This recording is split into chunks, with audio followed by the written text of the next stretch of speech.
समाजवादी मालेगांव की तरफ से अबू आसिम आजमी का जो निलंबन हुआ, सस्पेंड किया गया, उनकी हिमायत में हमारा धरना था कि अबू आसिम आजमी साहब महाराष्ट्र में वाहिद ऐसे लीडर और एमएलए हैं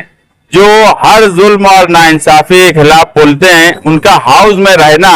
ये सिर्फ उनके हलके के लिए जरूरी नहीं है, वो हमारे जैसे मालेगांव शहर जहां हमेशा जुल्म और नाइंसाफी हमारे ऊपर हो रही है, ऐसी आवाम के लिए भी उनका हॉल में रहना जरूरी है। और उन्होंने किसी महापुरुष का अपमान नहीं किया, उन्होंने किसी के बारे में बुरा भला नहीं बोला, उसके बावजूद भी कानून को और जमहूरियत को किनारे रखकर उनको सस्पेंड किया गया। जो बात हाउस में बोली नहीं गई, उस हाउस ने उनको सस्पेंड किया। महाराष्ट्र में इस तरह से फिरका परस्त पार्टी के कई एमएलए हैं जो मुसलसल ऐसे बयानात देते हैं जो कानून के भी खिलाफ हो, जो लोकशाही के भी खिलाफ हो, उनके खिलाफ कोई कार्रवाई नहीं करते हुए सिर्फ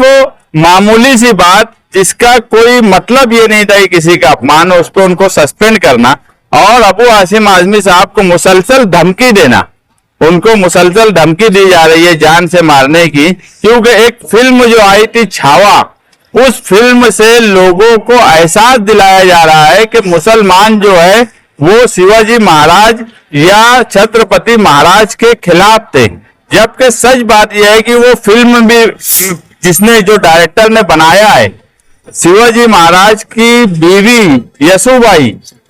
उनके ही दो भाई उस वक्त औरंगजेब के साथ गद्दारी करके इनकी मुखबरी की है, ऐसा फिल्म में बताया गया। उस पर उनको नोटिस दी गई छावा के डायरेक्टर को, और उसने ये बात मानी कि हिस्ट्री में, इतिहास में छेड़छाड़ हुई है, उसके लिए मैं माफी मांगता हूं। जो फिल्म बनाने वाला डायरेक्टर आज माफी मांगता है, उसकी फिल्म को देखकर लोगों को बताना कि वो सच बात है, ये बिल्कुल गैर मुनासिब बात है। तारीख और इतिहास कोई फिल्म से ना बनता है ना बिगड़ता है। तारीख और इतिहास इतिहासकारों ने लिखा हुआ है, उसको पढ़ना चाहिए, उस पर बात होना चाहिए, ना कि एक फिल्म को बहाना बनाकर। ऐसी बहुत सी फिल्में जानबूझकर आज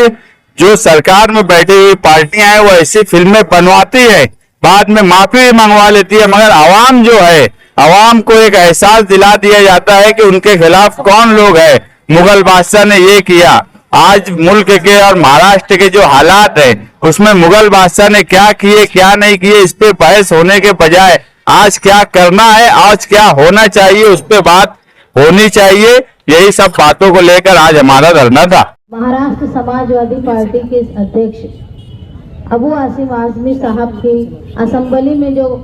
निलंबन हुआ है, उसके खिलाफ अलामती तौर पर एहतजाजी धरना दिया जा रहा है। ये बात सच है कि रमजानुल मुबारक का महीना चल रहा है।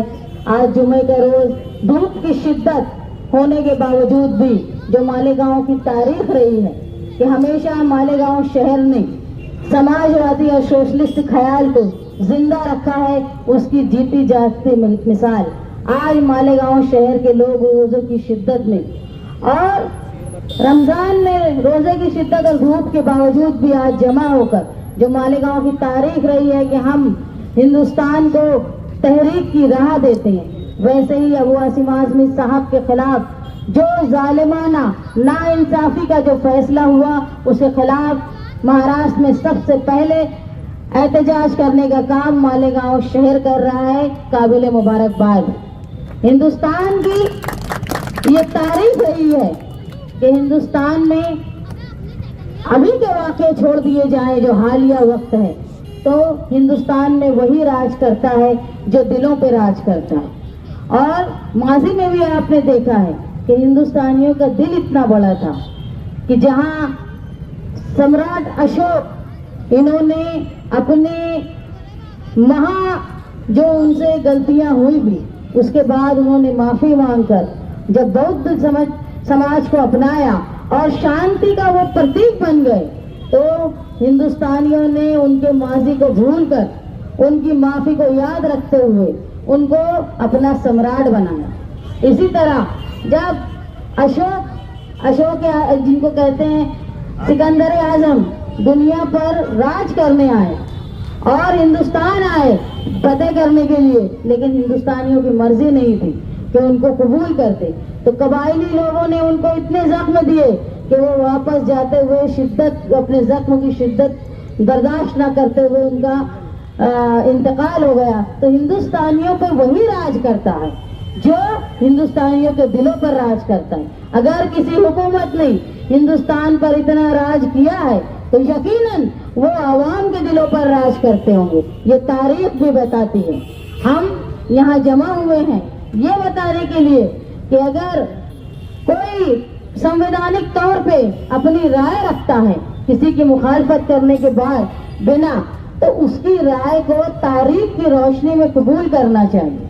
अगर किसी बादशाह के बारे में तारीफ की गई अबू आसिम आजमी साहब की, तो ये तारीख अबू आसिम आजमी साहब ने नहीं लिखी, ये हिंदुस्तान की तारीखदान ने लिखी है। और यकीनन अगर औरंगजेब रहमतुल्लाह अलैह ने हिंदुस्तान पर राज किया तो अखंड हिंदुस्तान पर, हिंदुस्तान के मुगल बादशाहों के सबसे बड़े हिस्से पर राज करने वाले वो औरंगजेब रहमतुल्लाह अलैह थे। और यकीनन वो लोगों के दिलों पर राज करते होंगे। जिस तरह उन्होंने मंदिरों के लिए दान किया, जिस तरह उन्होंने अपनी फौज में मुसलमानों के साथ साथ बड़ी तादाद में गैर मुस्लिम लोगों को रखा, इसका मतलब है वो सेकुलर थे, वो लोगों को लेकर चलते थे, इसीलिए इतने बड़े खित्ते पर उन्होंने राज किया। लेकिन आज हिंदुस्तान का जैसे मॉडर्निज्म हो रहा है, इसके बाद भी हिंदुस्तान में संविधान पर सबसे बड़ा खतरा हो गया। यहाँ ऐसा हो गया है कि हमारा मुल्क ऐसा था जहाँ राम की पूजा करने वाले को भी कबूल किया जाता था, और यही ऐसा भी है कि उज्जैन, मंदसौर, कर्नाटक, आंध्र प्रदेश और कई इलाके ऐसे हैं जहाँ रावण की पूजा करने वाले हैं उनको भी कबूल किया जाता है। लेकिन ऐसा हो गया अगर कोई मुसलमान बादशाह हो या नाम हो, कोई रहम दिल हो या वाकई कोई वली भी हो, आज के वक्त में सिर्फ मुसलमान का फेवर करना, उनकी तारीफ करने को लोग मुखालफत में खड़े हो जाते हैं। बड़े दुख की बात है, ऐसे ही बाबा साहेब अम्बेडकर के उसूलों पर जो हमारा संविधान बना है आज वो खतरे में है। हम समाजवादी अपने आप को बहुत खुशनसीब मानते हैं कि जिस तरह बाबरी मस्जिद की शहादत के वक्त कार सेवकों पर रोकने का काम समाजवादी ने किया था, आज वैसे ही अगर किसी पर गलत बयानी की जा रही है तो आज भी समाजवादी खड़े होकर अबू आसिम आजमी साहब जुल्म के खिलाफ आवाज उठाते हैं। काबिल मुबारकबाद है। और जहां पार्टी के लोग वोट लेने के लिए पार्टी के सरबराह अपने लीडर के, रियासती लीडर की बातों को झटक देते हैं, वहां अबू आसिम आजमी साहब की बातों को अखिलेश यादव ने कबूल किया। याद रखो, अखिलेश यादव वो है जहां वो योगी से लड़ाई कर रहे हैं, फिरका परस्ती का जो मंबा बना हुआ है, लेकिन वहां भी उन्होंने अपनी वोट की सियासत को किनारे रखते हुए उन्होंने अपने लीडर, रियासती लीडर की बातों को कबूल किया। यही है सच्चे समाजवादी। और मालेगांव की भी तारीख रही है कि सोशलिस्ट और समाजवादी जहनियत के लोग यहाँ रहे हैं। वक्ती तौर पर अगर फिरका परस्ती का दौर जिस तरह हिंदुस्तान में भगवा फिरका परस्ती हो गई है, वहाँ जहाँ कसीर आबादी में मुसलमान है वहाँ सफेद पोस्ट फिरका परस्ती भी हो गई है। लेकिन याद रखें, ये तरीका जो है वो हमारे लिए मुस्तकबिल में खतरनाक साबित होगा। जिस तरह आरएसएस के लोग गांधीयाई उसूल को पसंद नहीं करते, जिस तरह आरएसएस के लोग बाबा साहेब अम्बेडकर के संविधान को पसंद नहीं करते, उसी तरह कुछ लोग ऐसे भी हैं जो मजहब का चोला पहन के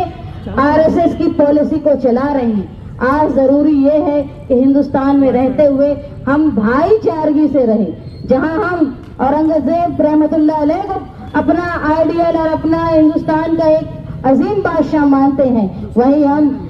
शिवाजी महाराज को भी एक महाराष्ट्र के अजीम बादशाह मानते हैं, और वहीं हम सम्राट अशोक को भी अजीम बादशाह मानते हैं। ये हिंदुस्तान मजहब की बुनियाद पर नहीं, इंसान ये यहाँ पर हुकूमत करने के तरीके की वजह से लोगों को पहचाना जाता है। आज हमारा यहाँ जो अलामती धरना हुआ है, हम मालेगांव समाजवादी पार्टी और मालेगांव शहर की आवाम की तरफ से अबू आसिम आजमी साहब को जो निलंबित किया गया है उसके खिलाफ, उनके सस्पेंशन के खिलाफ हम गवर्नर, प्रांत ऑफिसर के जरिए गवर्नर को ये लेटर भेज रहे हैं कि मालेगांव शहर की आवाम वो अबू आसिम आज़मी साहब को जो असेंबली में बजट सेशन तक सस्पेंड किया गया है उनका सस्पेंशन वापस ले, और जो उन्होंने बयान दिया उसके बाद मुसलसल फिरका परस्त लोग उनको धमकियां दे रहे हैं, उनको जान से मारने की कोशिश करेंगे ऐसा लगता है। तो हुकूमत महाराष्ट्र उनको जेड कमांडो फोर्सेस का सिक्योरिटी दे, ये डिमांड हम लोग मालेगांव शहर की तरफ से कर रहे हैं, हम उम्मी गवर्नर से कर रहे हैं, और ये हम उम्मीद करते हैं कि आज भी हिंदुस्तान और महाराष्ट्र जो है वो संविधान पर चलता है। अगर असेंबली के बाहर की गई बातों को असेंबली में फिरका परस्तों के दबाव में लिया जा रहा है, उस पर अमल किया जा रहा है, तो जरूर महाराष्ट्र के गवर्नर जो हैं वो इस बात की वो निशानदही करेंगे कि गैर संवैधानिक हरकत हुई है, इस हरकत को खत्म करेंगे और वापस अबू आसिम आज़मी साहब की रुकनियत को बहाल करेंगे।